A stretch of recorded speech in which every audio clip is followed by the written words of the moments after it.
Ladies and gentlemen, put your hands together for Carlespie Mary Alice McKinney.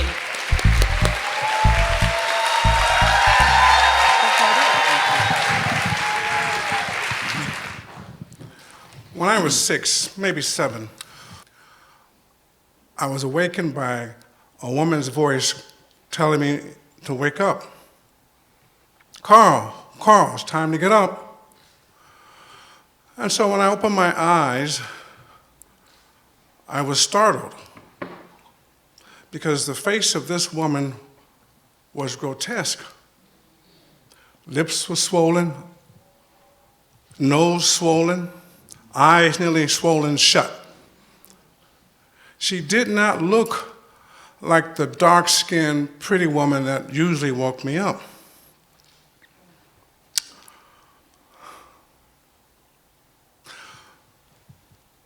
Her voice sounded familiar. Mama? But the face did not match the voice, but she was my mama.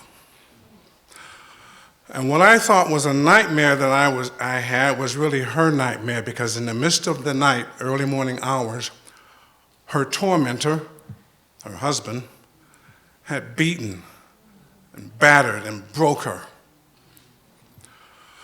So I got up, washed up, put on the same clothes I had the day before, ate my cornflakes, kissed my mama goodbye, and raced off to school as if nothing had happened. Weeks, maybe months later, I heard my mama scream. And so I walked to the window and pulled back the sheet, which was our curtain.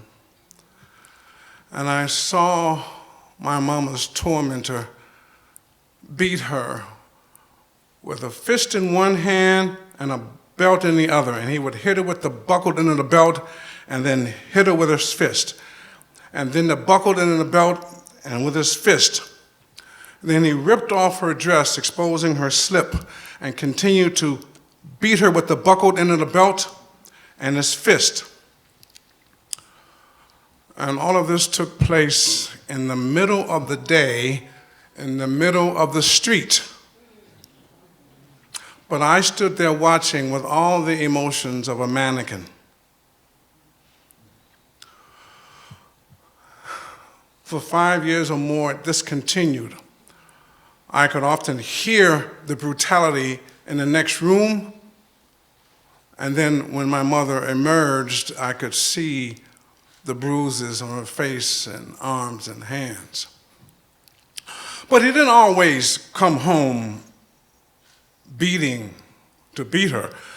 He would sometimes just simply come home late at night and rant and rave, and then even have her wake me up so I would stand before him in my underwear, trembling as he pontificated on complete nonsense, none of which I can remember to this day.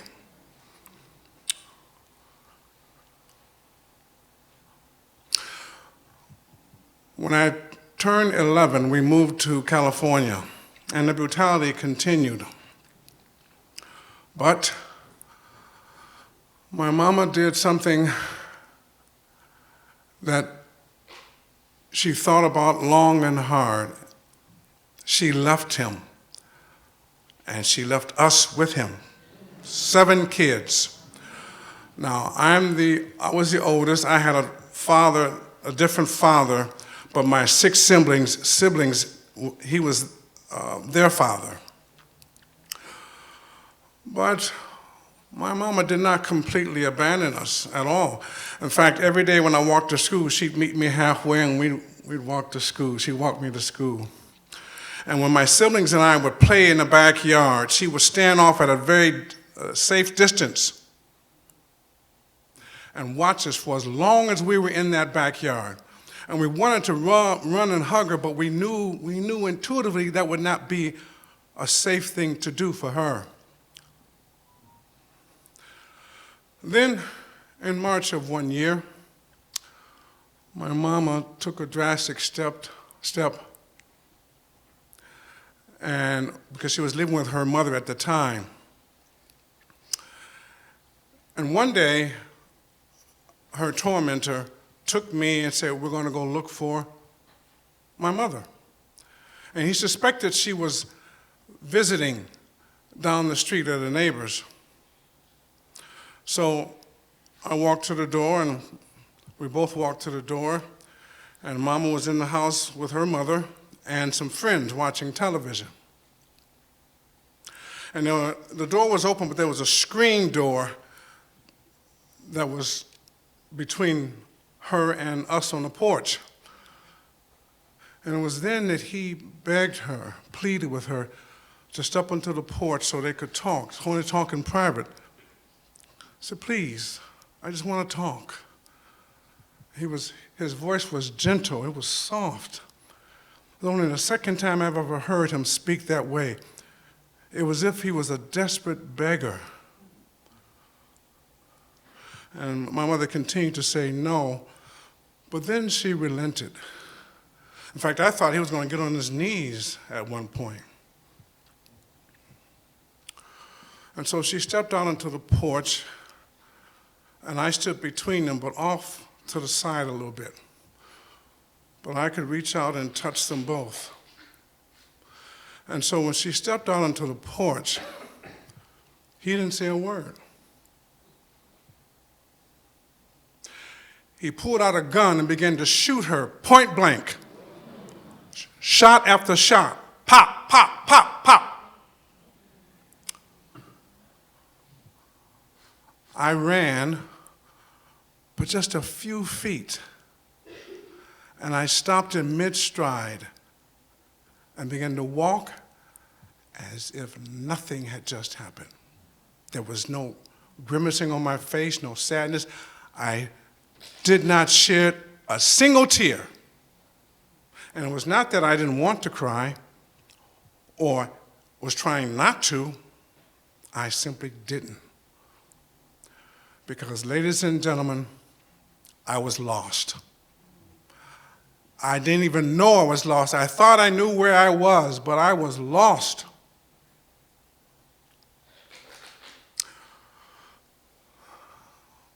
So my grandmother, her mother, took me back to Detroit.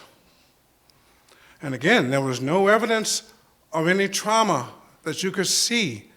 I performed well in school, got good grades, behaved well, didn't do alcohol, didn't do drugs, didn't get into trouble. In fact, I won an academic scholarship to Cranbrook, the most prestigious private school in Michigan and one of the top in the nation. See, I didn't look like I was lost. No one could tell. But by the time I graduated from Cranbrook, I had embraced completely the religion of Jehovah's Witnesses. And under the weight of that religion, I also married a Jehovah's Witness just before I turned 19.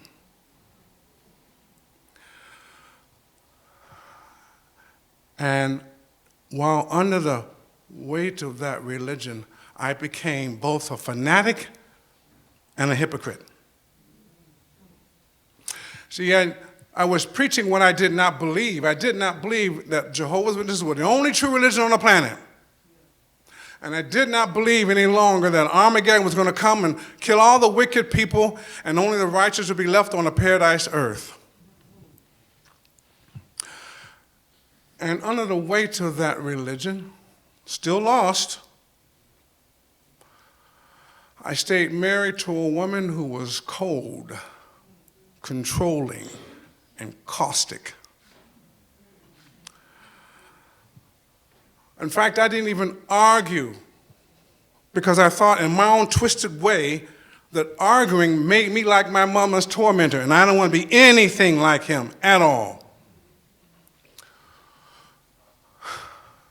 And I could not, I was so unhappy that I would often weep and cry.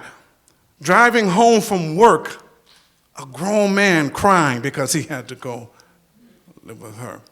I would be shopping sometime or working in the yard, and I would burst into tears because I was so unhappy. And the religion said I could not leave unless she was unfaithful, and she wasn't. So, also during this time, my son was in an accident. He was hit by a car, injured, and I wept, not because he was injured, I wept because he could have died. That brought me to tears. I had a close friend who was murdered. I wept over her death, just weeping and crying. So I was capable of shedding tears. Eventually, after 20 years of being a Jehovah's Witness, I escaped. After being married for 18 years, I escaped. But I was still lost because I went into another relationship with a woman. I spent my money, I paid her bills, I gave her money, I was flush with cash. She would eventually be unfaithful to me and rub it in my face. In fact, she ripped my heart out and wiped her ass with it and flushed it down the toilet. I eventually crawled away from that religion and also her. I lost 40 pounds in less than 2 months. That's how much grief I was going through. And then, one day, on the anniversary of my mama's death, which I always noted, I did something different this time. See, I looked in a proverbial mirror, and for the first time, I refused to look away from that mirror. And I saw that the mirror wasn't cracked.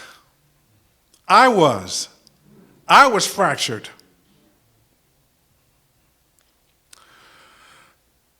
And then I had to ask, I demanded that I answer questions I was going to ask. Why did I cry so much when I was married?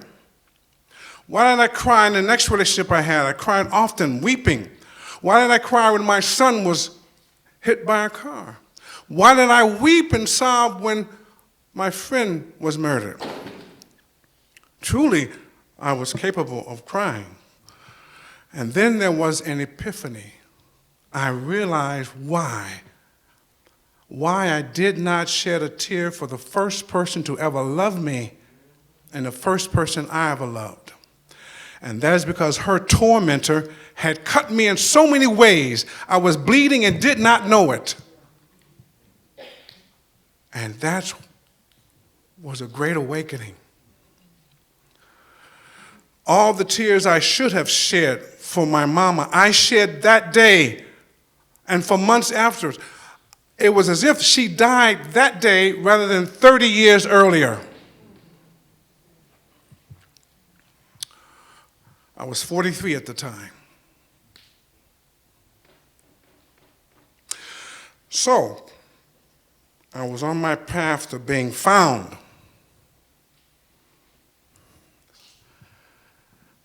One of the things I did to honor the memory of my mother and to assuage part of the guilt and shame, I legally changed my name from Carlespie McKinney to Carlespie Mary Alice McKinney. Mary Alice being my mama's first and middle name.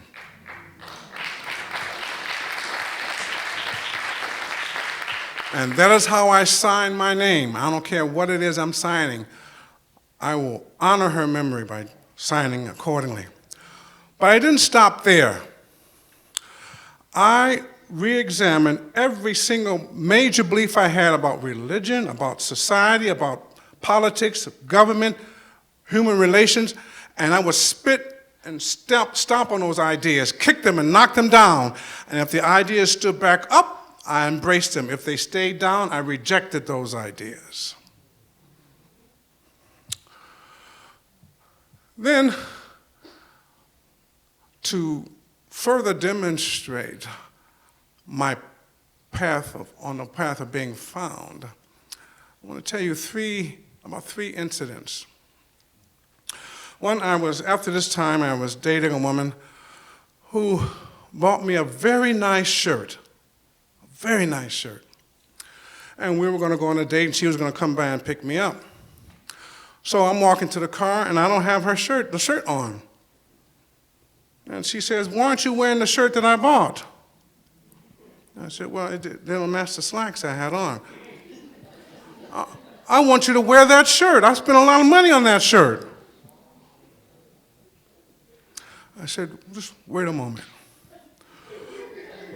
I went back in the house, brought her shirt, and said, "Now start buying shirts for somebody else."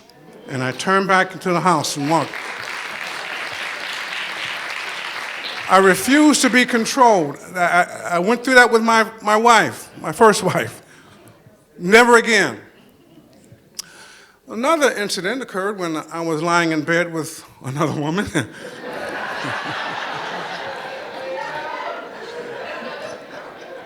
And she asked me, "Do you like gospel music?" I said, "I like the music, but I don't like the lyrics. The lyrics contaminate the music." And she punched me in my stomach. And it was not a love tap. So I sat up and looked her dead in her eye and very calmly said this: "I want to apologize to you, because apparently my behavior and attitude gave you the impression that you can do that without consequence."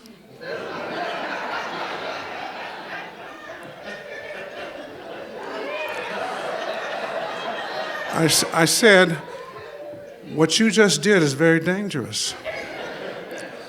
So if the rest of your life means anything to you, lose my number." And I got up, got dressed, and despite all her apologies, that night and other days afterwards, I refused. I was not going to be abused anymore. This was a man that was on his way to being found, no longer lost.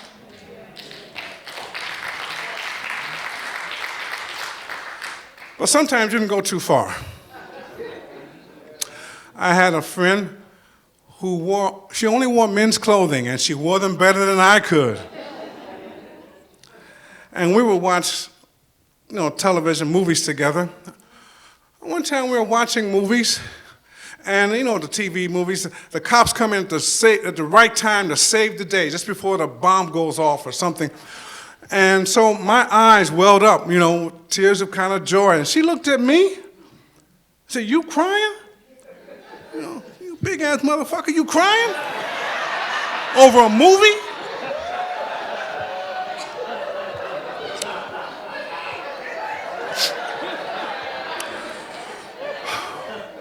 I was livid, but I didn't show it. I wiped my eyes and let her continue to tease me, but that was not the end of it.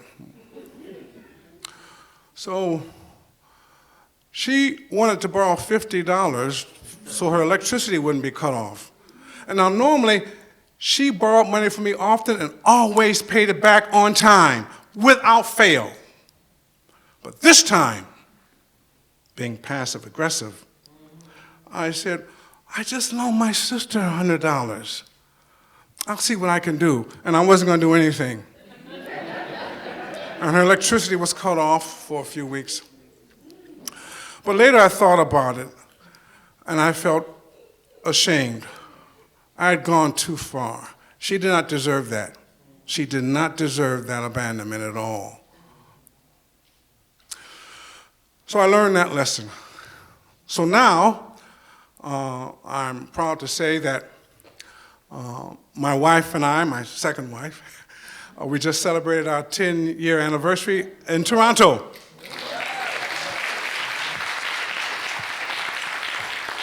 I finally got it right this time. Sometimes you have to be lost in order to find your way. A person lost in a jungle is fearful, terrified, but to be lost in yourself is deeply dreadful. A person found in a jungle after being lost is relieved, but being found after you were lost in yourself is blissful. It approaches the divine. Thank you.